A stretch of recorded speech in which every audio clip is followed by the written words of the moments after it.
જો આ છે ડુંગળીના ભજીયા. જો આનો મેં વિડીયો નથી બનાવ્યો કે કઈ રીતે મેં આ બધું ટોપિંગ તૈયાર કર્યું છે.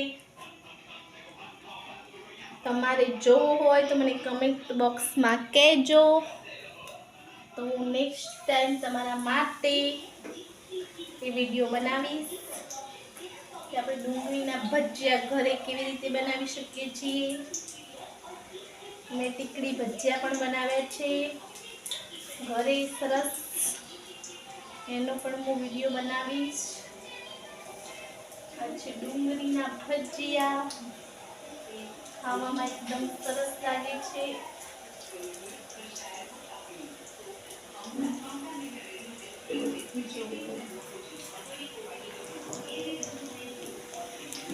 આમાં મેં ગરમ મસાલો, મરચું, મીઠું બધું નાખ્યું છે. જો એકદમ ક્રિસ્પી કરવા દઈશું આપણે, એકદમ કડક કડક, કેમ કે ડુંગળીના ભજીયા હંમેશા ક્રિસ્પી સારા લાગે છે. જો એકદમ કડક કડક હોય તો ભજીયા સારા લાગે.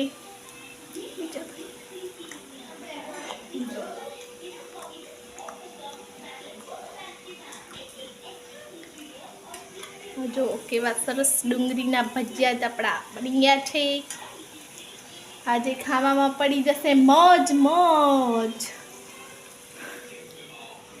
ઠંડીમાં ગરમ ગરમ ભજીયા અને સાથે કઢી પણ મળી જાય તો આપણે પીવાની પણ મજા આવી જાય.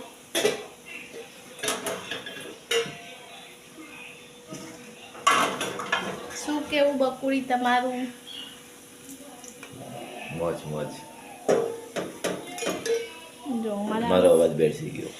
મારા હસબન્ડને થઈ ગયો છે કફ, એના કારણે અવાજ બેસી ગયો છે, તે વધારે બોલી શકતા નથી, પણ એ પણ કહી રહ્યા છે મોજ મોજ પડી જવાની છે ખાવામાં. જો આપણા ડુંગળીના ભજીયા, સ્મેલ બહુ સરસ આવે. જો એમનો અવાજ બેસી ગયો છે, મારા હસબન્ડનો અવાજ પણ નીકળતો નથી.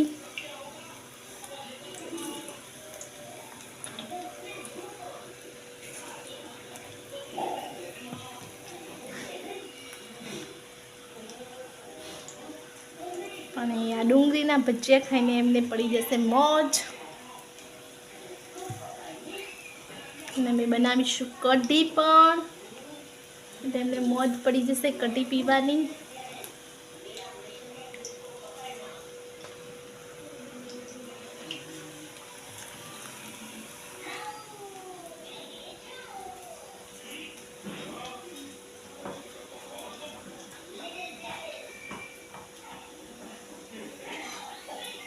પેલો જારો તૂટી ગયો છે એટલે અમે આ જારો યુઝ કરીએ છીએ.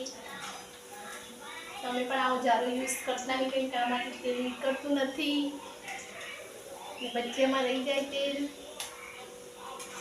તમે આ યુઝ કરતા ના, જ્યાં તો પેલો જારો આવે છે લીધો, એમાંથી બધું તેલ આપણું નીકળી જશે. ખાવામાં પણ મજા પડશે, હાથમાં તેલ નહીં આવે.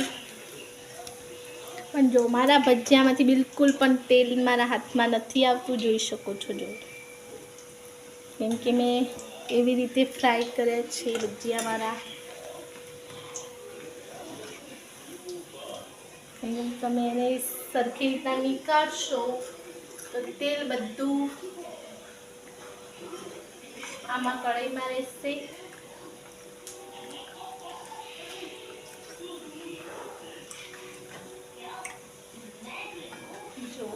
એકદમ આપણે સરસ કડક કરવાના ભજીયા ડુંગળીના, તો જ સારા લાગશે. નહીં તો પછી પોચા પોચા રાખશો તો તમને સારા નહીં લાગે, ટેસ્ટ નહીં આવે આનો. થોડા ક્રિસ આમ થોડા વધારે તળશો તો સારા લાગશે. ચલો બધાને જય માતાજી, મળીએ આપણા નેક્સ્ટ વિડીયોમાં.